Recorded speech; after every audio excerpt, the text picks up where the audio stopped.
मैं संजय महिला स्वागत करता हूं आपका अपने YouTube चैनल संजय महिला पर।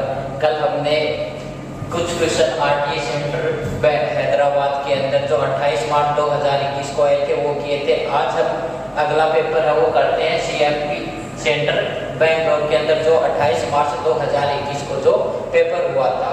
क्लास स्टार्ट करने से पहले मैं बच्चों को कहना चाहता हूं कि जो भी बच्चा नया आया है चैनल पर वो चैनल को सब्सक्राइब करे और सबसे पहले बेल आइकन को दबाए ताकि आने वाली क्लास का नोटिफिकेशन उस तक पहुंच जाए। तो चलो स्टार्ट करते हैं हम हमारा पहला क्वेश्चन। आज का पहला क्वेश्चन है 1893 शिकागो में होने वाले विश्व धार्मिक सभा में किसे एक प्रभावशाली हिंदू के रूप में सराहा गया।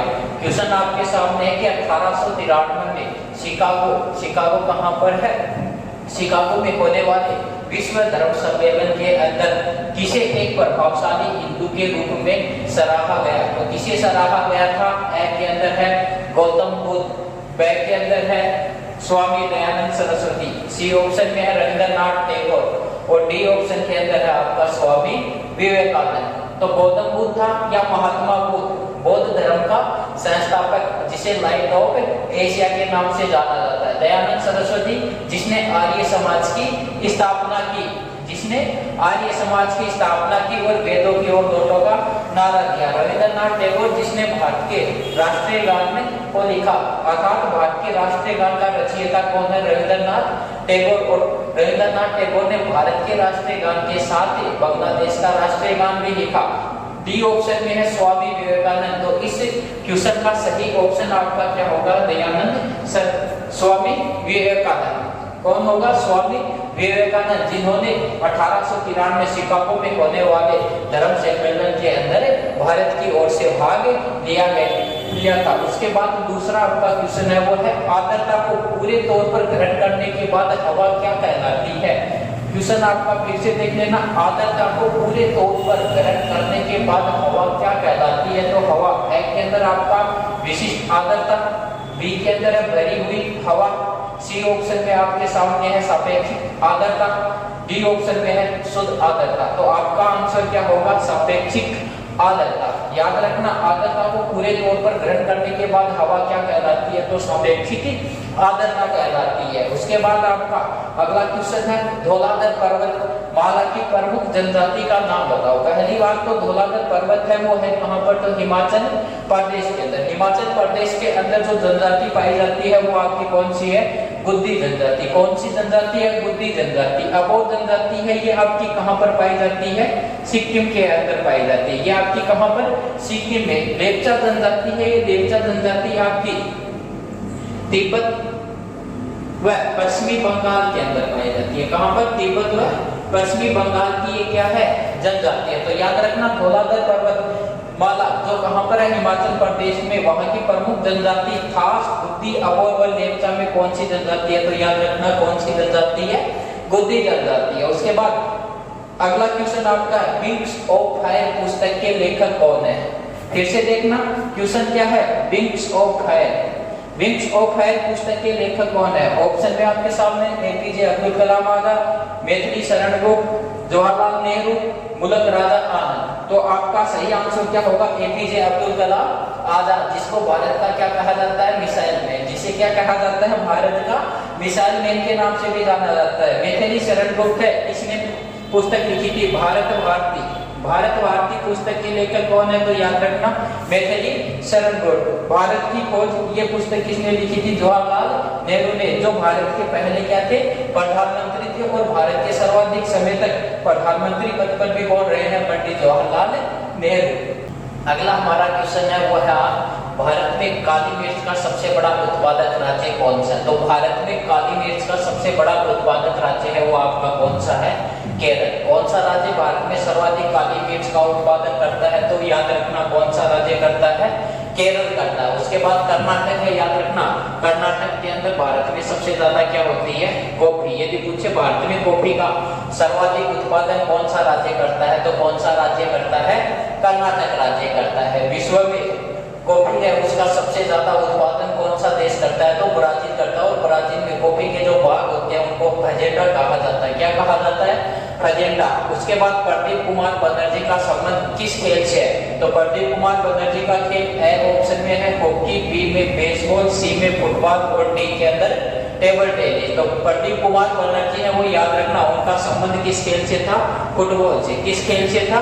फुटबॉल से। और प्रदीप कुमार बनर्जी है वो कहाँ के रहने वाले थे? तो पश्चिमी बंगाल के। कहाँ के रहने वाले थे? पश्चिमी बंगाल के रहने वाले थे। और इनका संबंध किनसे था? तो फुटबॉल से था। और प्रदीप कुमार बनर्जी है इनको 1961 के अंदर अर्जुन पुरस्कार भी दिया गया। अर्जुन पुरस्कार 1961 में इन्हें दिया गया। ये भी पूछा जाए कि अर्जुन पुरस्कार की शुरुआत कब हुई थी? तो अर्जुन पुरस्कार की शुरुआत में कब हुई थी? 1961 के अंदर हुई थी। अगला जो क्वेश्चन है वो आपका है हरित क्रांति का जनक किसे कहा जाता है? इसमें ना भारत पूछा ना विश्व पूछा है, तो आपको डायरेक्ट कहां पर जाना है? विश्व में। हरित क्रांति का जनक किसे कहा जाता है? तो हरित क्रांति का जनक किसे कहा जाता है? नॉर्मन बोरलॉग को हरित क्रांति का जनक कहा जाता है। यदि पूछता कि भारत में हरित क्रांति का जनक कौन है, तो भारत में हरित क्रांति का जनक किसे कहा जाता है? तो वो कहा जाता है एमएस स्वामीनाथन को। और विश्व में हरित क्रांति की शुरुआत किसने की थी? नॉर्मन बोरलॉग ने। और इसी के नाम पर प्रतिवर्ष कृषि के क्षेत्र में नॉर्मन बोरलॉग पुरस्कार दिया जाता है। वर्गीज कुरियन है इनको श्वेत क्रांति का जनक कहा जाता है। किस क्रांति का? श्वेत क्रांति का जनक है वो किन्हें कहा जाता है? तो किन्हें कहा जाता है? याद रखना, वर्गीज कुरियन को। और हरित क्रांति है, इस हरित क्रांति का संबंध किससे है? तो इसका संबंध है खाद्य फसलों से। खाद्य फसल से। और खाद्य फसल में भी प्राथमिकता किसको दी गई है? तो याद रखना किसको दी गई है? गेहूं को। किसको दी गई है? तो याद रखना गेहूं को दी गई है। अगला हमारा क्वेश्चन है वो आपका है एलओसी का पूर्ण रूप क्या है?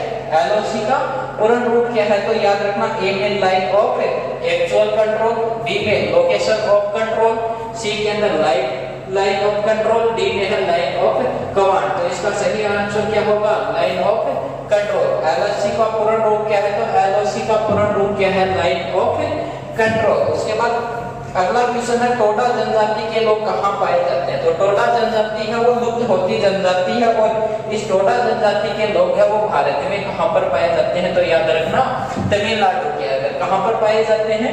तमिलनाडु के अंदर टोडा जनजाति के लोग भारत में पाए जाते हैं। अगला हमारा क्वेश्चन है वो है जावड़ी पर्वत स्थल भारत के किस राज्य के अंदर स्थित है? जावड़ी पर्वत भारत के किस राज्य के अंदर स्थित है? इसके अंदर ए ऑप्शन है उत्तर प्रदेश, बी ऑप्शन है उत्तराखंड, सी ऑप्शन है तमिलनाडु और डी ऑप्शन के अंदर है मध्य प्रदेश। तो जावड़ी पर्वत भारत के किस राज्य में है? तो याद रखना किस राज्य के अंदर है? तमिलनाडु के अंदर। जावड़ी पर्वत भारत के किस राज्य में है? तमिलनाडु के अंदर स्थित है। अगला हमारा क्वेश्चन है वो क्वेश्चन है भारत के चारों तरफ मठों की स्थापना किसने की थी? भारत के चारों तरफ मठों की स्थापना किसके द्वारा की गई?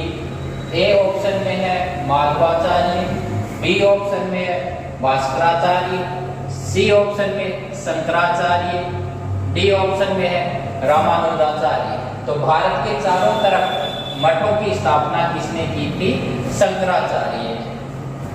अगला हमारा क्वेश्चन है वो है केंद्रीय फिल्म निर्माण संस्था भारत सरकार के किस मंत्रालय के अधीन है?